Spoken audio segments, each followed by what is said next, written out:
नमस्कार। आज हम एक बहुत ही जाने पहचाने सुपर हीरो पर बात करने वाले हैं, सुपरमैन।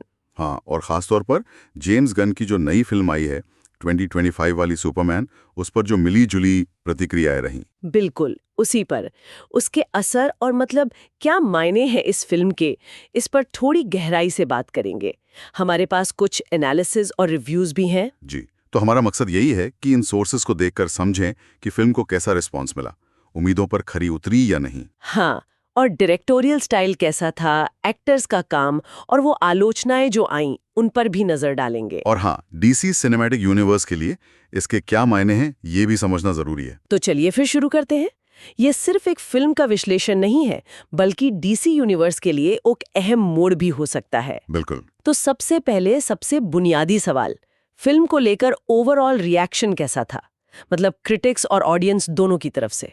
देखिए, अगर हम सोर्सेज को देखें तो तस्वीर काफ़ी हद तक पॉजिटिव दिखती है, खासकर क्रिटिक्स की तरफ से। अच्छा। हाँ, जैसे रॉटन टोमेटोज पर 83% की अप्रूवल रेटिंग है। ये काफ़ी अच्छी मानी जाती है। 83%। हाँ, ये तो सॉलिड स्कोर है। बिल्कुल। और ज़्यादातर रिव्यूज़ में ना फिल्म की कहानी और उसके विजुअल्स, मतलब जो रंग वो ले रहे हैं देखने में कैसी है, उसकी तारीफ हुई है। लगता है क्रिटिक्स को फिल्म का जो नयापन था वो पसंद आया। नयापन किस सेंस में नयापन? मतलब क्या खास बातें थी जिन पर सब सहमत थे? हाँ, कई सोर्सेज ये कहते हैं कि फिल्म ने सुपरमैन के उस मानवीय पक्ष को अच्छे से उभारा है। अच्छा, ह्यूमन एंगल पर फोकस था। जी, जो अक्सर उसकी सुपर पावर्स के पीछे कहीं छिप सा जाता है। क्लार्क केंट के अपने स्ट्रगल्स, उसके रिश्ते, उसकी दुविधाएं, इनको कहानी में जगह दी गई है। मतलब सिर्फ एक्शन ही नहीं? नहीं, वही एनालिसिस कहते हैं कि ये सिर्फ एक्शन फिल्म नहीं, बल्कि एक कैरेक्टर ड्रिवन कहानी भी है। और शायद यही बात इसे पिछले कुछ वर्जन से अलग करती है। और एक वो डायनामिक और विश्वसनीय दुनिया बनाने की कोशिश की भी तारीफ हुई है। और आम दर्शक जिन्होंने टिकट खरीद कर फिल्म देखी, उनका क्या कहना था? क्या क्रिटिक्स और ऑडियंस एक ही पेज पर थे? यहाँ भी मतलब तस्वीर काफी मिलती जुलती है। सिनेमा स्कोर जो सीधे ऑडियंस का रिएक्शन मापता है। हाँ, वो ABC ग्रेड देते हैं। जी, उन्होंने फिल्म को A- ग्रेड दिया है। A-? हाँ, अच्छा है ये भी। बहुत अच्छा है। ये दिखाता है कि जो लोग शुरुआती वीकेंड में फिल्म देखने गए, उन्हें ये काफी पसंद आई। तो ऐसा लगता है कि फिल्म दोनों ही ग्रुप्स को, क्रिटिक्स और ऑडियंस को, जोड़ने में कामयाब रही। हालांकि पूरी तरह से शायद नहीं, जिस पर हम आगे बात करेंगे, पर हाँ, ओवरऑल पॉजिटिव रहा। ये दिलचस्प है कि मानवीय पक्ष पर इतना जोर है। तो ये हमें लाता है जेम्स गन के डायरेक्शन और फिल्म के ओवरऑल टोन पर। गन की अपनी खास स्टाइल है। बिल्कुल है। इस फिल्म में उनकी छाप कैसी रही?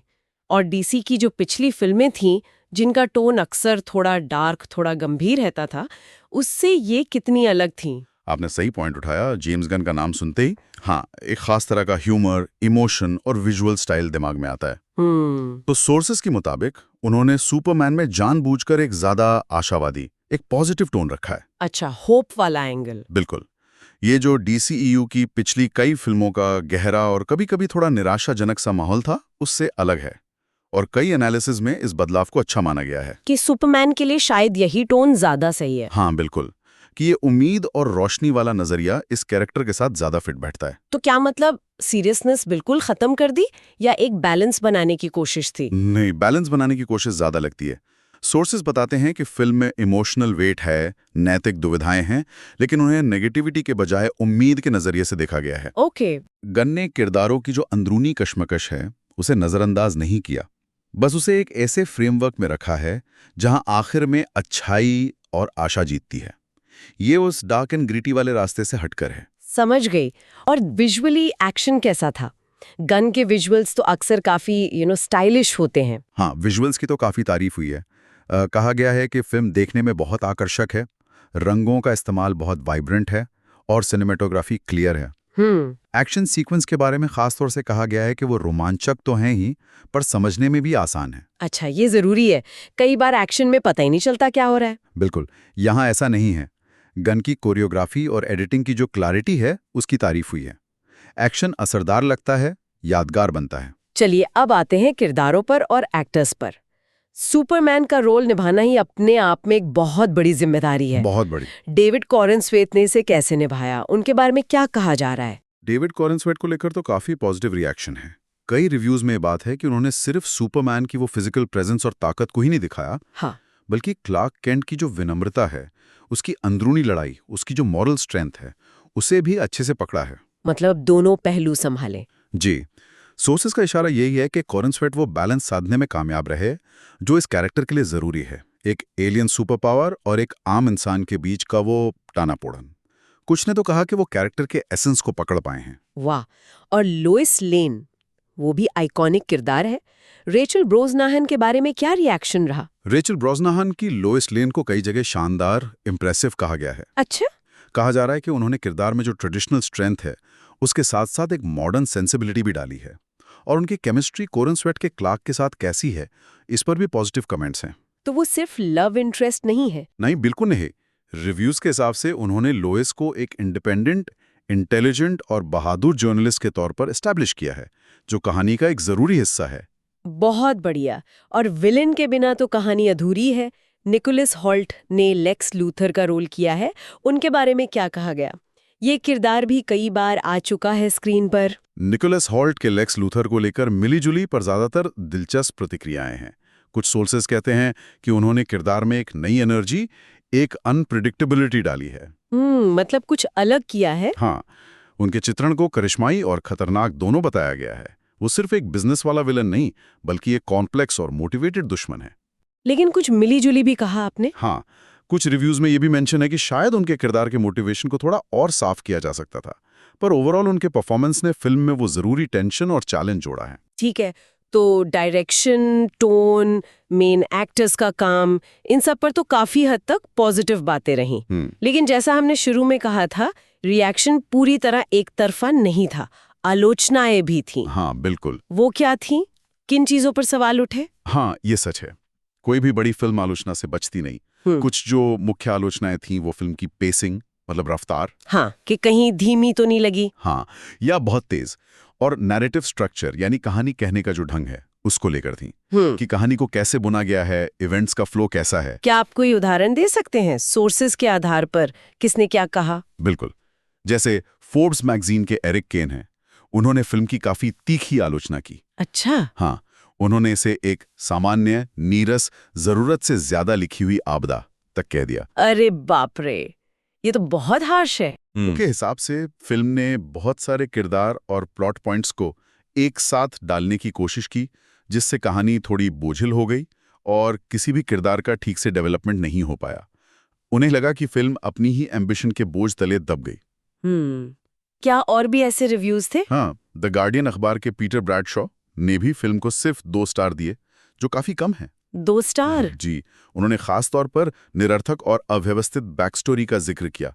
मतलब शायद किरदारों की पृष्ठभूमि या कहानी का जो पिछला हिस्सा है वो ठीक से नहीं बताया गया। ओके। और साथ ही फिल्म का जो क्लाइमैक्स था, एंडिंग वाला हिस्सा, उसे उन्होंने असंतोषजनक पाया।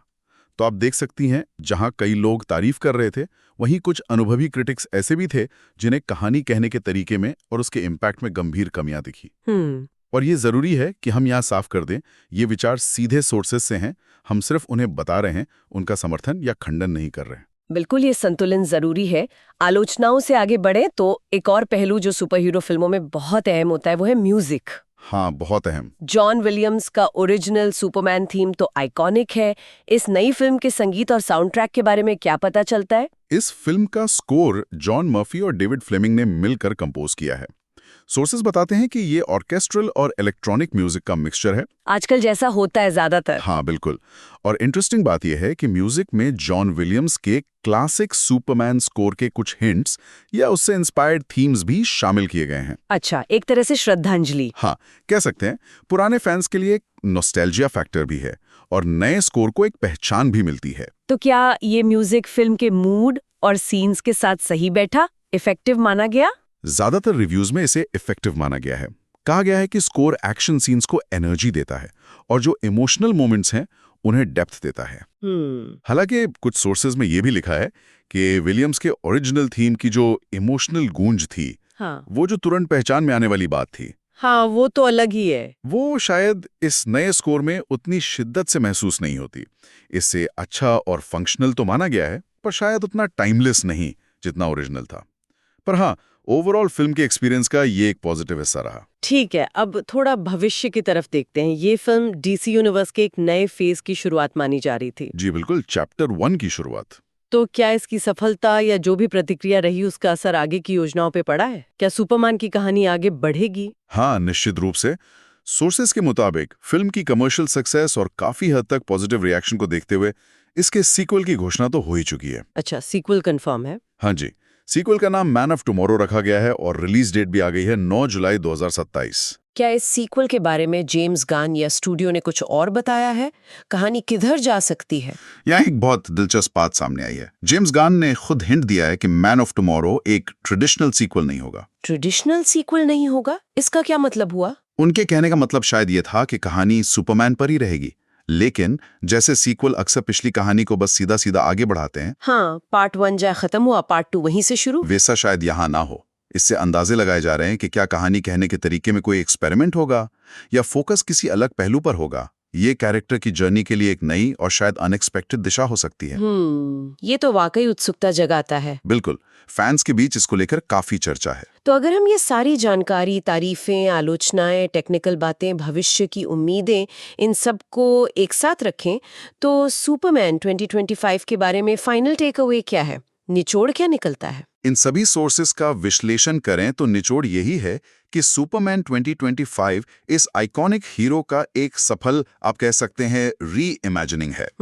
ये film modern story telling techniques और विजुअल स्टाइल को सुपरमैन की जो क्लासिक वैल्यूज हैं, उम्मीद, नैतिकता, मानवता, उनके साथ मिलाने की एक कोशिश है और एक महत्वाकांक्षी कोशिश है। और ज्यादातर सफल रही। हाँ, सोर्सेस बताते हैं कि ये ज्यादातर दर्शकों और क्रिटिक्स को पसंद आई, खासकर इसका जो आशावादी टोन है, एक्टर्स का दमदार परफॉर्मेंस और आकर्षक विजुअल्स। लेकिन वो आलोचनाएं भी अपनी जगह हैं। बिल्कुल, उन्हें नजरअंदाज नहीं कर सकते। सोर्सेस ये भी साफ करते हैं कि फिल्म हर किसी को खुश करने में कामयाब नहीं हुई। जिन लोगों को शायद ज्यादा टाइट स्क्रिप्ट चाहिए थी या ज्यादा गहरी कैरेक्टर आर्क्स, या ज्यादा ओरिजिनल कहानी की उम्मीद थी, उन्हें शायद थोड़ी निराशा हुई हो। पेसिंग और नैरेटिव स्ट्रक्चर वाली जो कमियां बताई गईं, वो कुछ लोगों के लिए एक्सपीरियंस को कमजोर कर सकती हैं। लेकिन ओवरऑल सोर्सेस का झुकाव इस तरफ है कि ये डीसी यूनिवर्स के लिए एक सही दिशा में उठाया गया कदम है। इसने भविष्य के लिए एक मजबूत नींव रखी है। एक ऐसा सुपरमैन जो आज के दौर के लिए रिलेटेबल और इंस्पायरिंग लगे। बिल्कुल, वही कोशिश लगती है। तो हमने देखा कि जेम्स गन की सुपरमैन एक ऐसी फिल्म बनकर सामने आई जिसने डीसी यूनिवर्स में एक ताजगी लाने की कोशिश की।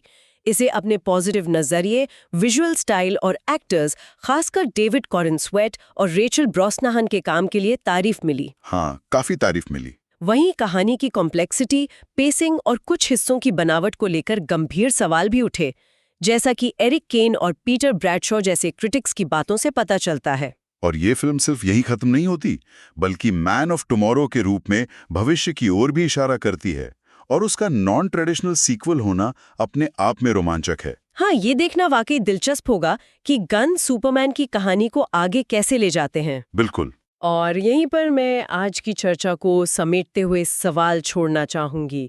जेम्स गन का ये कहना कि अगला भाग पारंपरिक सीक्वल प्रारूप का पालन नहीं करेगा, इसके असल मायने क्या हो सकते हैं? सोचने वाली बात है। सुपरमैन जैसे इतने स्थापित और चहेते किरदार की कहानी को और किस अनोखे या अप्रत्याशित तरीके से कहा जा सकता है जो हमने पहले कभी नहीं देखा हो? क्या ये मल्टीवर्स की तरफ इशारा है या कहानी कहने के स्टाइल में ही कोई बड़ा बदलाव होगा? ये एक ऐसा सवाल है जिस पर सोचने और अटकलें लगाने के लिए बहुत कुछ है। हाँ, इस पर आगे भी नजर रखनी होगी। निश्चित रूप से ये डीसी और सुपरमैन फैंस के लिए आने वाले सालों में ट्रैक करने वाली बात होगी।